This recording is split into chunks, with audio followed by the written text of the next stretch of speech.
maintenant, je vais vous enseigner comment modifier le contenu d'une page qui est déjà existante. On va prendre comme exemple le mot du maire qui se retrouve dans chacun des sites des 4 municipalités du dossier présent. Alors, une fois qu'on est connecté à l'interface d'administration, on va dans Contenu, Gestion des articles. On va faire afficher tous nos articles.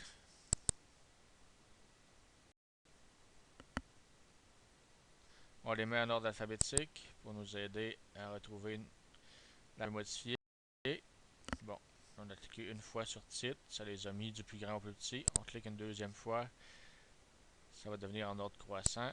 Maintenant, on cherche le mot du maire. Il est ici.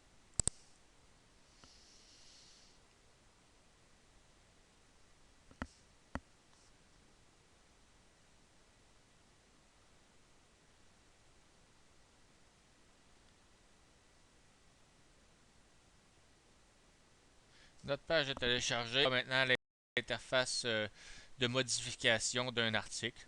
On peut voir, principalement, on voit le gros champ ici, ce qu'il y a notre texte puis nos photos. C'est là qu'on va écrire, qu'on va modifier.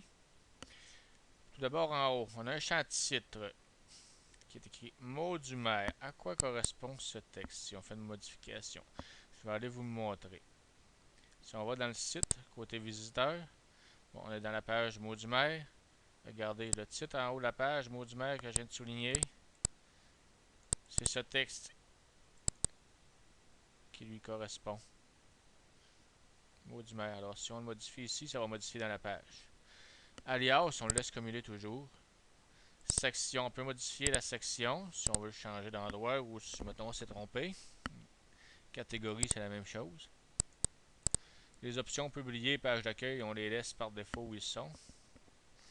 On voit à droite, il y a plusieurs autres options. Je vous suggère pour l'instant de tout laisser par défaut.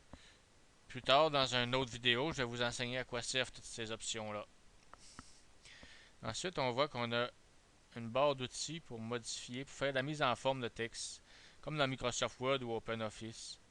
On voit ici qu'on peut faire du caractère gras, italique, souligné, du barré, ici alignement justifié, alignement centré, alignement à gauche, alignement à droite. Bon, ici c'est des styles, on va faire un paragraphe ou des entêtes. Ici on peut choisir des polices, mais je vous conseille de ne pas prendre des polices là-dedans. On va laisser ça aux polices par défaut qui sont programmées dans le site internet pour ne pas briser le standard des pages. Bon, ensuite, ici, on peut changer la couleur de texte. On peut utiliser un marqueur. On a des outils pour couper, coller, copier. Ici, on a un outil pour faire des retraits, comme pour tasser des textes, comme pour faire des bordures. Hein. Donc, ici, je vais le montrer. Si on clique dessus, il tasse. On a des outils pour faire des puces, des listes à puces, soit avec numéros ou juste avec des bulles, des ronds, des disques, des carrés.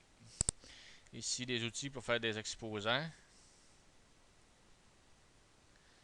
Ici, ces outils-là sont pas vraiment utiles pour vous. On les abordera pas pour rien. En fait, il y a lui, par exemple, si vous êtes vraiment avancé en programmation, plutôt que d'écrire directement là-dedans, vous pouvez aller créer du code source HTML. Mais ça demande un niveau de connaissance avancé. Bon, on a un outil pour rechercher, imprimer. Et tout ça ici, ça c'est des outils pour faire des tableaux. Des tableaux, c'est très pratique pour la mise en forme. Au niveau de la disposition du texte. Par exemple, ici, on voit qu'il y en a des tableaux.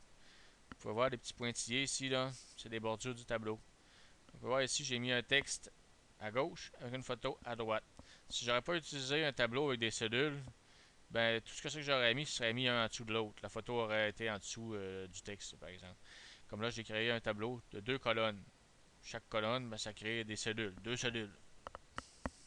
Alors, j'ai pu mettre un texte là avec une photo à côté. Puis en dessous, j'ai créé un autre tableau avec 2 cellules, une à côté de l'autre, pour y mettre des photos. Ça, c'est avec des essais essai-erreur, comme on dit, des plats pratiques que vous allez devenir bon à faire des tableaux. Si vous avez peur de faire des gaffes, vous pouvez vous pratiquer dans Microsoft Word à faire des tableaux. C'est le même principe. Alors, pour l'instant, au niveau de la base, je vais vous enseigner à modifier une page selon la mise en forme actuelle. Changer des textes ou changer des photos. Bon, d'autres outils qui restent à voir, qui sont utiles pour vous. Ici, il y a un outil pour mettre des liens hypertextes, un lien qu'on clique puis qu'on s'amasse vers une page web ou pour envoyer un email à quelqu'un. Ici, on a un outil pour insérer des images. OK. Bon, ça, c'est un outil de correcteur. Ici, c'est un outil si on a un long article et puis qu'on veut y mettre comme une limite à un endroit puis faire apparaître un bouton qui dit lire le reste de l'article. On met ça comme ça. Sur la page, il apparaît seulement un bout de l'article. Pour lire l'article au complet, il faut cliquer sur lire l'article au complet ou lire la suite. Bon, alors maintenant, c'est assez simple ce que je vais vous montrer. Si vous voulez faire du caractère gras, par exemple, vous soulignez ce que vous voulez mettre en gras, puis vous cliquez sur caractère gras. Pour l'italique, puis le souligner, c'est la même chose. Vous voyez? OK. Même chose pour tous les autres outils qui sont autant les polices que les types de paragraphes en tête. Il faut sélectionner avant le texte qu'on veut mettre avant de cliquer là-dessus. Quand c'est du texte qu'on veut modifier.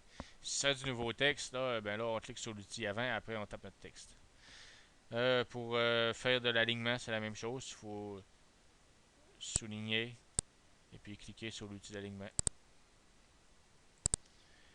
Bon.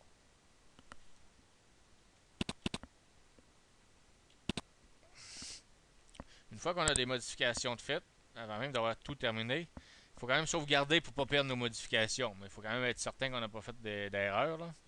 Alors, on clique sur Appliquer. On voit aussi qu'il y a un bouton Sauver. Il y a une différence entre les deux.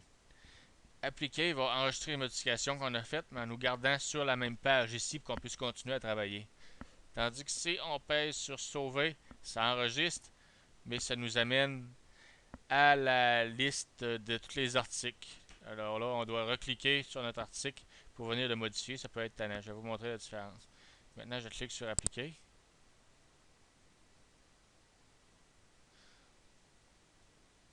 Notre travail est enregistré. Et puis, on est resté sur la page. On peut continuer à travailler. Tandis que si je clique sur Sauver, ça enregistre. Et ça nous ramène à la liste des articles. On va aller chercher le mot du maire. À nouveau. Il existe aussi un bouton Fermer. Si vous n'avez pas de modifications à faire ou vous avez fait des modifications mais vous ne voulez pas les enregistrer, c'est une erreur, etc., vous pouvez cliquer sur le bouton Fermer. Comme ça n'enregistre rien. Là, ça ferme l'article. On retourne dans le mot du maire. Donc, à la base, le principe est simple. Vous faites vos modifications, changez les textes, vous pouvez tout supprimer le texte, en coller un nouveau à partir de Word, et ensuite enregistrer avec appliquer ou sauver, dépendant si c'est fini ou pas. Pour les images, modifier une image. On sélectionne l'image si on veut la changer. Là, ici, on a l'outil d'insertion d'image. On clique dessus.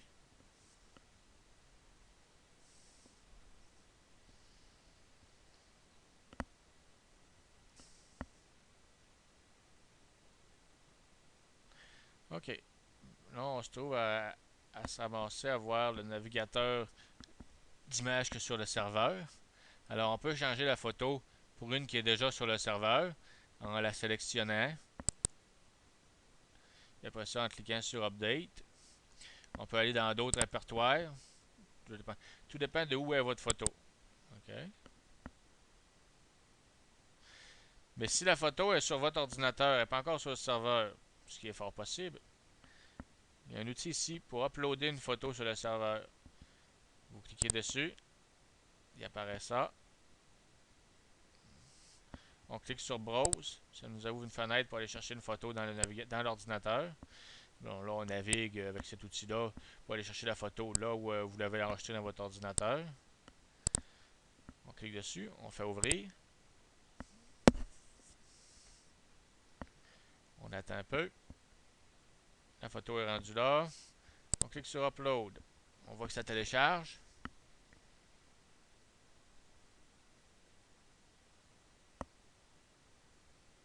On attend. OK, la photo est téléchargée. Alors, il ne reste plus qu'à s'assurer qu'elle est bien sélectionnée. On clique sur Update. Puis la photo apparaît à sa place. Bon, idéalement, avant d'envoyer une photo sur le serveur, il faut s'assurer qu'elle soit de la grandeur que l'on veut vraiment qu'elle affiche sur Internet, en la modifiant avec un éditeur de photos comme par exemple Photoshop ou Picasa. Parce que sinon, regardez là, elle a apparu trop gros. Mais on peut la rapetisser avec les poignées qui apparaissent ici. On peut la rapetisser comme on veut, ça fait le job. Mais sur le site Internet, la photo, elle va être plus lourde à télécharger. Visuellement, elle devient plus petite, mais son poids au niveau informatique, en octets, en kilobits ou en meg, reste le même. Alors, on voit qu'on peut rapetisser, on peut même agrandir. OK.